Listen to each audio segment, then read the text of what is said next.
Good, happy Friday morning, June 18, 2021. And welcome to this Friday morning edition of The Morning Show with Riley King.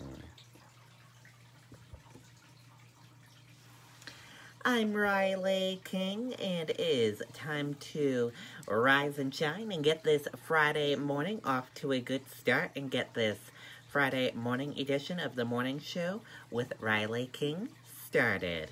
So grab that good cup of coffee, sit back, relax, and enjoy this Friday morning edition of The Morning Show with Riley King, where we have a little bit of everything for you in this program.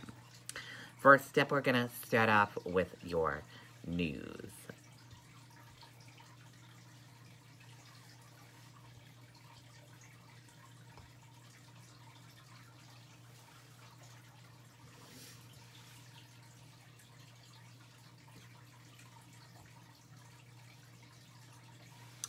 First up, U.S.-Russia agrees Iran should not have a nuclear weapon. Let's take a listen to that video from ABC News.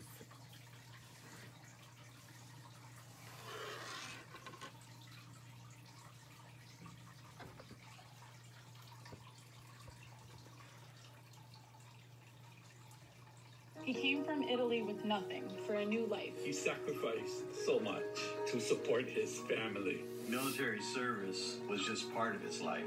He was brave in so many ways. Who are the heroes in your family?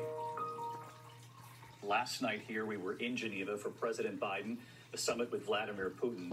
Now our Martha Raddatz traveling to Iran tonight on the eve of the presidential election there. What's at stake when it comes to reviving any nuclear deal with Iran? As you know, Iran did come up in that summit in Geneva, and now Martha reporting from Tehran tonight. David, the U.S. and Russia do agree that Iran should not have a nuclear weapon, and both countries are watching this election very carefully. It is almost a certainty that a hardline cleric named Raisi will be elected. He is a favorite of the Ayatollah. There were some enthusiastic rallies for him this week, but the majority of Iranians say they won't vote because moderate candidates were disqualified from the race. Now, Raisi does support the Iranian nuclear deal that President Biden is trying to revive, but if this hardliner is elected, it could make it more difficult to get a tougher and longer deal, which could slow everything down. David? All right, Martha Raddatz reporting from inside Iran tonight. Martha, thank you. Hi, everyone. George Stephanopoulos here. Okay, and there you go on that video and that report.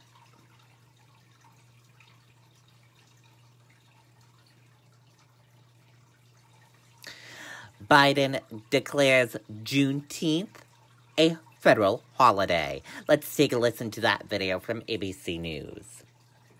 Back here at home tonight, and the landmark moment in American history today. President Biden making Juneteenth a new federal holiday, marking the day the last African-American slaves were freed in Texas following the Civil War. And there was a moment today, the president kneeling before 94-year-old Opal Lee from Texas, who worked so hard to see this day. Here's ABC senior national correspondent Steve Osunsami tonight. With the stroke of his pen today, President Biden signed into law a federal holiday for an event that many Americans had never even heard of until a few years ago. This is a day of profound, in my view, profound weight and profound power. Freedom Day for American slaves, Juneteenth. And it was almost 156 years ago to the day when federal troops moved into Galveston, Texas, setting free the last remaining slaves in America who had no idea that they had been freed years before. We are gathered here in a house built by enslaved people. We are footsteps away from where President Abraham Lincoln signed the Emancipation Proclamation. The first black vice president was holding the hand of the 94-year-old black woman who helped make this happen, Miss Opal Lee. President Biden thanked her today. She's marched for years trying to make Juneteenth a holiday. I'm really a little old lady in tennis shoes getting in everybody else's business. There are many who feel it's no accident that this is happening after the street protests following the murder of George Floyd and the growing conversations over race in this country. And the president today is saying there is still work to do. You see this assault from restrictive laws, threats of intimidation, voter purges, and more. An assault that offends the very democracy, our very democracy. Across this nation, 16 states have recently passed new voting laws that many feel are meant to suppress the black vote. Nearly 400 similar laws have been introduced in state houses nationwide. Even lawmakers who fought against legislation focused on racial equality came out in support of this holiday. This year, Juneteenth falls on a Saturday, but the federal government says that it is set to recognize this holiday for most federal workers tomorrow. David. Historic day. Steve, thank you. And tomorrow night here in ABC News Soul of the Nation special, Juneteenth, Together We Triumph, including Michael Strahan's interview with former President Barack Obama. That's tomorrow night, 9 p.m. Eastern, right here. Hi, everyone. George. Okay, there you go on that video and that report. Supreme Court upholds Obamacare. Let's take a listen to that video from ABC News. The greatest stories in the Marvel Cinematic Universe don't have to end. Tonight, the major headline here. The battle for more than a decade by some Republicans to take down Obamacare. And tonight, the major Supreme Court ruling, the conservative-leaning court now, upholding Obamacare, the Affordable Care Act, for a third time. This was a 7-2 decision, and it brings relief tonight for the 31 million who depend on it for their insurance, for the young people on their parents' coverage until they're 26, and the 54 million Americans with pre-existing conditions who are protected by the law. The justices ruling against Texas and 17 other Republican-led states that had sued, supported in their efforts by former President Trump. The ACA signed into law by President Obama 11 years ago, with then Vice President Biden by his side. Tonight, President Biden celebrating the ruling, saying, quote, "It is time to move forward and keep building on this landmark law." So was this the last stand? Is Obamacare here to stay? ABC senior national correspondent Terry Moran has covered the Supreme Court for years, and he's at the court tonight. For the third and likely final time, the Supreme Court upheld the Affordable Care Act, Obamacare, but this time it was a court packed with conservatives that did it. By a vote of 7-2, the justices ruling that the plaintiffs, who had objected to the individual mandate that most Americans must have insurance, had not suffered any injury that would give them standing to sue, because there is no longer any penalty for not having insurance. The liberals on the court, joined by 4 conservative justices, including Chief Justice John Roberts and Trump appointees Justices Brett Kavanaugh and Amy Coney Barrett, declaring, they have failed to show that they have standing to attack as unconstitutional the Act's minimum essential coverage provision. Justice Samuel Alito, clearly frustrated by another failure to overturn the ACA, almost sneering in dissent. Fans of judicial inventiveness will applaud once again. 31 million people are insured under the ACA. That's an all-time high. And 54 million with pre-existing conditions have come to rely on its protections. Among them, Christine Callahan of Cleveland, a small business owner, a Republican, and mom of 2, including 13-year-old Andrew, who has a genetic condition. Just a relief that we will never hit a point where we can't insure him. Out-of-pocket cost of his seizure meds is over $3,000 a month. The ACA, Barack Obama's signature achievement. Joe Biden at his side, celebrating with a bit of profanity caught on a hot mic. Today, now President Biden celebrating in the same vein, tweeting, "It remains as ever a BFD, and it's here to stay." Republicans fought for more than a decade to kill the ACA. That begins with immediately repealing and replacing the disaster known as Obamacare. And it's going to be so easy. Turned out it wasn't. The court blocked them. They failed in Congress, too. And Americans grew to like it, polls show. So now it seems to have fallen off their radar. The Affordable Care Act gets constantly woven deeper and deeper into the system. It's eventually going to be pretty hard to unravel from the system. The word from a leading Republican tonight, but let's get right to Terry Moran at the Supreme Court. Because, Terry, I know there was another major decision today when it comes to gay couples as foster parents. The court ruling that Philadelphia could not end a contract with a Catholic foster care agency that has refused to work with gay couples. And Terry, notably, this was a unanimous decision, the court's liberals and conservatives voting together on this. That's right. It was a surprise, David, and the liberals joining the conservatives because the court held that Philadelphia failed to provide a compelling reason for cutting off Catholic social services. Both these cases today reveal a court where many of the justices seem to be looking for ways to come together if they can, stick to the fine points of the law, and stay out of politics. David? Terry Moran leading us off tonight at the Supreme Court. Terry, thank you. Hi, everyone. George Stephanopoulos here. Thanks for... Okay, there you go on that video and that report. And we are going to switch gears now, and let's take a look at the weather across the United States for all of you for this Friday. And here is a look at that weather across the United States for this Friday. As you can see, it is all dry along the whole east coast of the United States.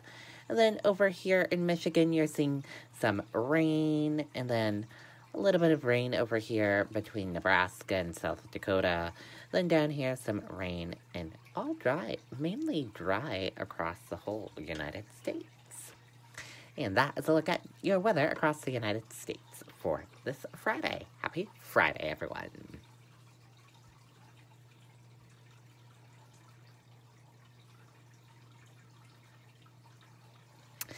And we're going to go in a little cooking segment.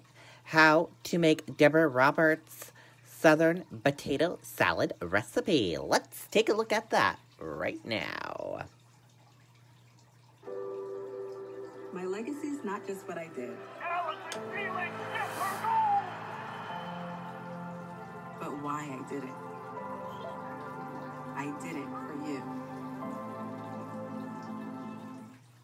The one dish that I remember from my childhood in Georgia is my mom, Ruth Roberts' Southern potato salad. So, I'm going to make that for tonight. I peeled and cubed 4 to 5 Idaho potatoes and boiled them. I actually boiled them with the eggs on top because you have to have boiled eggs. Now, I don't really know exactly how much of what I put in, except that I know that it requires mayonnaise to begin with. So I just squeezed a bunch of mayonnaise here into a bowl.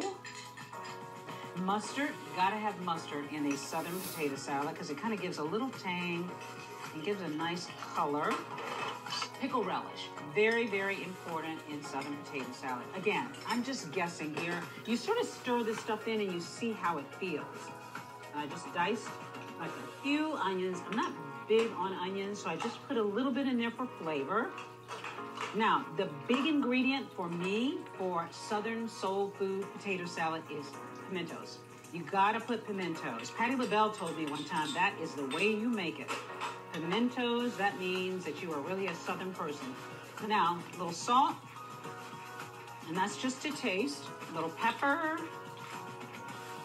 And then the other key is eggs. You gotta put boiled eggs in Southern potato salad. And I just sort of chop mine up. So I do like 1.5, and that's basically it. I mean, this is about as easy as it gets, right? See the nice red with the pimentos? And when I'm finished, I always like to just sort of check it out. I did all right. My mom sliced eggs and put boiled eggs on top. Just kind of decorate it a little bit. Makes it something worthy of showing off. And the most important thing for Southern potato salad, paprika. A little paprika. If you're from the South, you want a little paprika on the top. Voila. Ruth Roberts potato salad. All ready for my dinner tonight. Oh. The one dish. Okay, there you go. Looks very, very yummy. Southern potato salad. Cool, cool, cool. And we are going to switch gears now.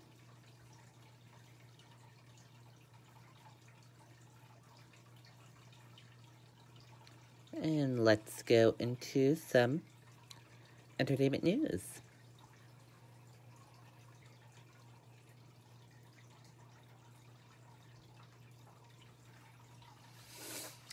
And in your entertainment news, Alex Rodriguez is very aware of Jennifer Lopez's relationship with Ben Affleck, sources say. Let's take a listen to that video from Entertainment Tonight. Geico's whole 15 minutes thing, that came from me. My first idea was, in 1/4 of an hour, your savings will tower. But that's not catchy. So I thought, 15 minutes, 15%. Serendipity. Geico. Alex Rodriguez is moving on from his ex-fiancée, Jennifer Lopez. She's really funny and amazing, and she's just magical. A source tells ET that while the former MLB star initially held out hope that he and the 51-year-old triple threat could reconcile, he's now accepting that it's just not in the cards. We really have a special connection that way, so yeah, he was amazing. Back in April, the two announced in a joint statement that they were calling off their engagement. Jen since moved on with Ben Affleck. The pair was previously engaged from 2002 to 2004. Quote, when Jennifer and Alex first split, he wanted to work things out and still held on to hope that he and J-Lo would get back together. But he's come to terms with the fact that it's over now. The source says that Alex is very aware of the attention surrounding Jen and Ben, but he's trying to focus on himself and his future instead. 1 month before J-Lo and A-Rod announced their split, multiple sources told ET that the two had called off their engagement, with one source noting that the former couple decided their relationship had run its course. But 1 day later, a source told ET that the two were continuing their relationship and working through things, adding that no third party was involved. At the time, Jen mocked the breakup headlines with this TikTok. I ain't worried about a blog or you're dumb. Speaking on my moves like it's news, you a snitch. While Alex tagged Jen in this Insta post, writing, "New week, new day, onward, upward." Fast forward to April, and the couple announced their split for good, releasing a statement that read in part, quote, "We have realized we are better as friends and look forward to remaining so." The former New York Yankee star also shared this emotional video on his Instagram story.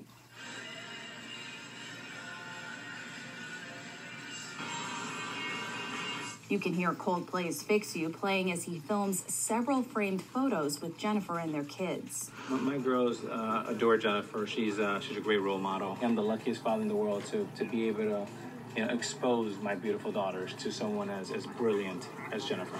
As for Jen and Ben, a source told ET in May that Alex was surprised by how quickly she moved on after their breakup.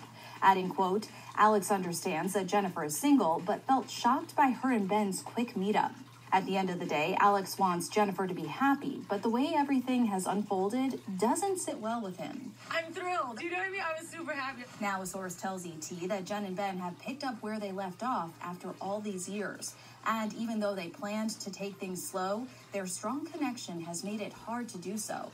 Quote, "Jennifer and Ben are very into one another and in a short time are very serious." Okay, and there you go on that video and that report. And that does it for this edition of The Morning Show with Riley King. Thank you for joining us for this Friday edition of The Morning Show with Riley King. Have a great rest of your Friday and see you back here later on with more news coverage. Goodbye, everyone.